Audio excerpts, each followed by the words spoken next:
Eu sempre me pergunto, o sistema escolar está a serviço de quem? E a sua escola está preparada para trabalhar com temas delicados? Olá, eu sou Carol Winer da Talk Before e hoje eu estou aqui com a nossa especialista Joana Moraes e nós vamos falar sobre desenvolvimento profissional, gestão escolar e temas delicados. Então, Jo, conversa um pouquinho com a gente sobre o que você entende de alta performance no profissional dentro da escola.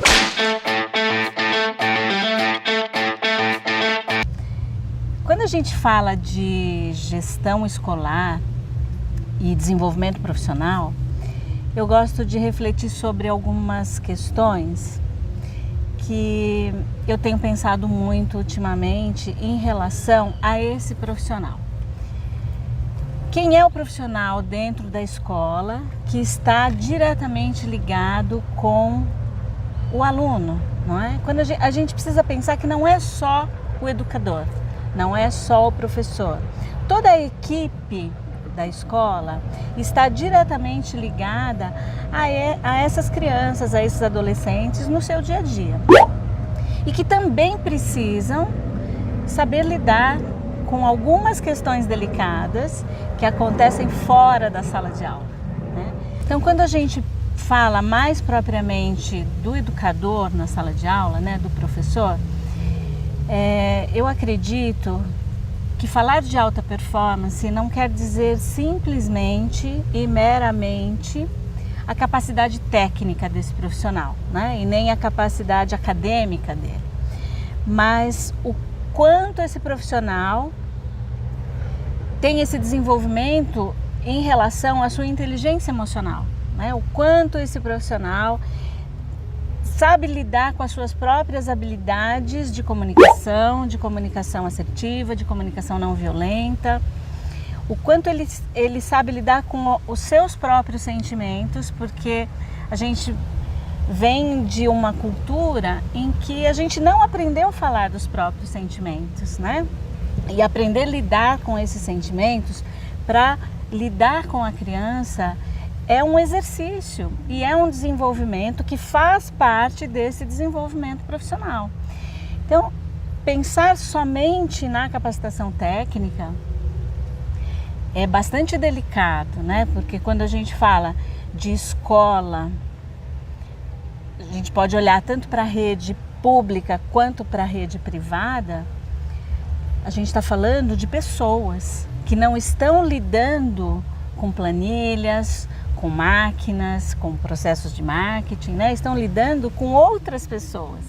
Então, esse processo educativo, ele é muito dinâmico e ele se dá a partir de sentimentos, né? Tanto do profissional quanto da criança, do adolescente que está ali recebendo, né? Fazendo parte desse processo.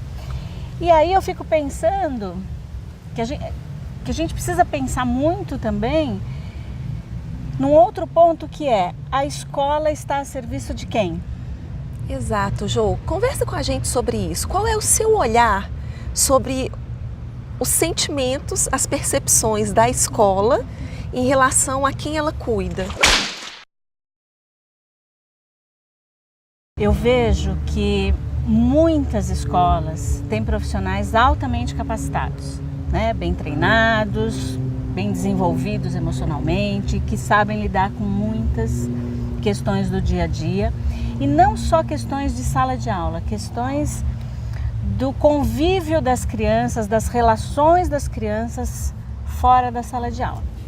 Mas, por outro lado, eu vejo escolas que beiram a irresponsabilidade por ter profissionais totalmente despreparados. E eu vejo que é um desafio muito grande para a gestão escolar lidar com tudo isso. Porque, de um lado, você tem a sua estrutura, que é o seu negócio, né? Do outro lado, você tem o seu cliente, que é o aluno, a sua família e a comunidade escolar, né? E no meio de tudo isso está o processo educativo. Então, lidar com todas essas demandas, olhar para esse profissional que, infelizmente, está engrossando as filas do serviço de saúde, dos serviços psiquiátricos, por conta de suas demandas psicossomáticas, né? De tantas demandas que tem que lidar ali no dia a dia, inclusive da baixa remuneração, né? Em muitos e muitos casos. A gente sabe que tem escolas que valorizam e remuneram bem esses profissionais, mas em geral é um profissional que precisa de incentivo, precisa de motivação. E para a gestão escolar lidar com isso também não é fácil, porque a gente vive num país com uma tributação altíssima e com todos os custos, né, de uma escola, de uma empresa. E aí, assim, tudo isso tem que estar a serviço da educação, né, e do desenvolvimento das habilidades dessas crianças que estão ali. E você, Jo, que já trabalhou como coordenadora pedagógica, o que você viu de dor, de questões a serem trabalhadas e que elas, muitas vezes, elas são deixadas para trás, ignoradas, abafadas e elas não são tratadas? E que elas levam, nesse caso, como você mesma citou aqui, que elas levam a esse adoecimento, a engrossar as filas dos serviços de saúde. São muitas dores, são muitas dores. Se a gente, e depende do olhar, se a gente vai olhar para as dores dos alunos, né, das famílias, se a gente vai olhar para as dores da gestão escolar ou para as dores dos profissionais que estão engrossando essas filas. O professor, ele precisa se capacitar tecnicamente, ele precisa conhecer um pouco mais profundamente sobre o desenvolvimento da criança, sobre os fatores que influenciam nesse desenvolvimento. Ele precisa dar conta da questão acadêmica, ele precisa estar inserido em todo esse contexto que a criançada hoje está muito mais antenada, né? Então o professor precisa estar à frente de tudo isso e saber lidar com toda essa tecnologia. E ainda precisa dar conta do trabalho dele extra classe, que é corrigir prova, preparar aula e estudar, né? Então, esse professor, ele tem uma sobrecarga de trabalho muito grande e ele ainda tem que dar conta de questões emocionais das crianças que muitas vezes a família não dá conta e delega para a escola. Entendi, Jo. E isso gera uma reflexão. Ali o professor adoece, isso gera uma reflexão na forma como ele trata e cuida desse aluno, educa sim, né? Ele transmite um conhecimento para aquele aluno e na forma como ele é visto como profissional dentro da escola, isso reflete?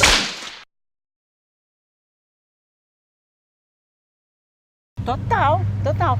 Porque você falou, né, o professor transmite conhecimento, mas ele educa também, né? Porque a sociedade educa, o pai e a mãe educa, a escola educa, o professor educa, todos nós educamos, né? Afinal, somos todos responsáveis. Todos responsáveis. Então, o processo educativo, ele se dá de uma forma muito ampla, né? Então, trazer o conhecimento é a função principal desse professor, né? Mas hoje ele tem que lidar com as questões que as famílias não conseguem lidar muitas vezes e delegam para a escola. Aí você imagina, esse professor também tem filho, também tem casa, também tem os seus problemas pessoais e tem que lidar com tudo isso. Tem a pressão da escola, tem a pressão da família, tem a pressão do aluno. E se esse profissional não está devidamente capacitado e tranquilo e sabe lidar com todas as suas próprias demandas, adoece, né?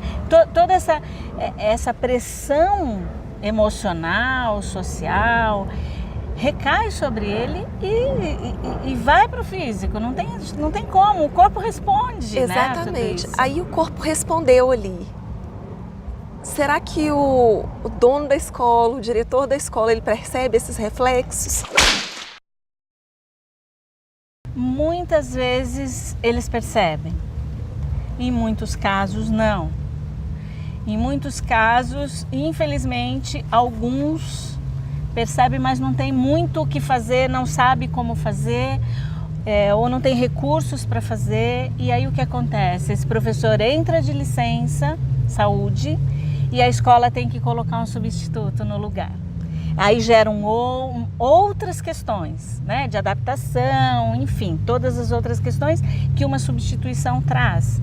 Sem contar o custo, né, de uma substituição, que a gente sabe o quanto é complexo tudo isso. Existem formas, né, da gente conseguir ajudar essas escolas a olharem mais para esses professores, a olharem mais para as suas demandas e fazer um trabalho preventivo, né, e fazer um trabalho de reflexão, um trabalho de preparar um pouco mais esses profissionais emocionalmente, de trazer outras técnicas, outras ferramentas, né? Trabalhar um pouco mais com a inteligência emocional, com a comunicação não violenta, com a disciplina positiva. Existem várias teorias, teoria U, né? Então existem várias ferramentas que a gente pode ajudar, né? Essas escolas, esses profissionais. E a Talk Before está aqui para isso, né? Com certeza, porque afinal, né, somos todos responsáveis. Somos todos responsáveis. Quero agradecer agora a Joana, que esteve aqui conosco de forma tão aberta, contribuindo, compartilhando todos esses conhecimentos. Obrigada, Jo. Obrigada, Carol. Foi um prazer e estou sempre aqui. Ah, que bom, a honra é nossa. Talk Before, melhor você antes.